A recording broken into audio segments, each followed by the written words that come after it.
সম্পূৰ্ণ কথাটো ক'ব বিচাৰিছোঁ কাৰ কাৰণে জানা এই ৰিয়েলিষ্টিক আছাম যে আছে না এই হিয়াৰ বিষয়ে কথাটো ক'ব খুজিছোঁ সি এটা বিৰাট চুতীয়া ইউটিউবাৰ হয় কিয় কৈছোন সি বেলেগৰ ভিডিঅ' তাৰ মানে চাই কেনে কণ্টেণ্ট বনায় আৰু এজনৰ টক্কৰ কৰি সি ভাবে যে ইয়াৰ সি এটা কথা কৈছে এটা ভিডিঅ'ৰ মাজত যে মই ডিম্পু কি তাৰছে মই ডাঙৰ ইউটিউবাৰ ইয়াতে মোৰ লগত পাত্তাই নাপাব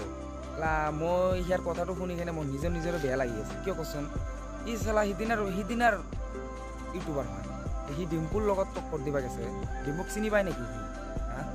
ডিম্পুৰ ফলোৱাৰ্ছ চিনি পায় ডিম্পুৰ ফ্ৰেণ্ড কিমান আছে চিনি পায় ডিম্পুৰ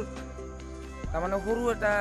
পিঁপৰাৰ সমানে দাম নাই আশা কৰোঁ ডিম্পুৰ কথা কিছুমান ইউটিউবাৰে কোৱাৰ আগতে 10 বাৰ ভাবিব লাগিব কাৰণ ডিম্পুৰ সমান কোনেও হ'ব নোৱাৰে ডিম্পুক অসমত বহুতে ভাল পায় ঠিক আছে ডিম্পুক ভাল পায় কাৰণে ডিম্পুৰ ফলোৱাৰ ফ্ৰেণ্ড এমান তো মিষ্টাৰ ৰয়েলিষ্টিক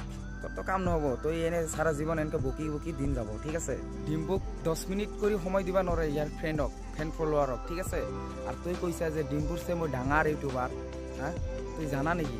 তোক কোনে কেইজনে তোক ভাল পায় তই কচোন ৰিয়েলিষ্টিক আছাম তোক কেইজনে ভাল পায় ক তই নিজে ক তোক কেইজনে ভাল পায় মইতো তোক ভাল নাপাওঁ মই জীৱনতো ভাল নাপাওঁ তই একবাৰ বেয়া লেতেৰা ইউটিউবাৰ তই মানুহক খালি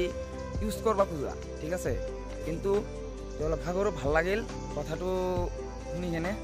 যিয়ে হওক ৰাইজ তো মই আহিছোঁ এটা জাগাত তো আমাৰ ফাৰ্মত আহিছোঁ ফাৰ্মৰ জাগাখিনি মই দেখাই আছোঁ এটা ৰাউণ্ড মাৰি কেনে তো চাওক আপোনালোকে ইয়াৰ ফাৰ্মৰ জাগাটো তো জাগাটো এনে ভালে আছে এইফালে বগৰী বাগান আছে আৰু এইফালে লিচু বাগান আছে আৰু গাছ গুজালি আছে বহুত কিবা আছে আৰু কি তো চাই কেনে অলপ ভালে লাগব জানো আমি আগতে সৰু থাকাতে বহুত আহিছিলোঁ কিবাকে আহি কেনে ঘূৰা-ঘূৰি কৰিছিলোঁ কিবা খাইছিলোঁ তো জাগাটো অলপ ভালে লাগে এই বগৰী গাছ বগৰী আহি আছে বগৰী গাছ বগৰী লাগবই আৰু কি হৈছে এয়া হ'ল লিচু গাছ মস্ত ডাঙৰ লিচু গাছ চাই লওক আপোনালোকে এয়া হ'ল আম গাছ তো আজিৰ কাৰণে ভিডিঅ'টো শেষ কৰিলোঁ টাটা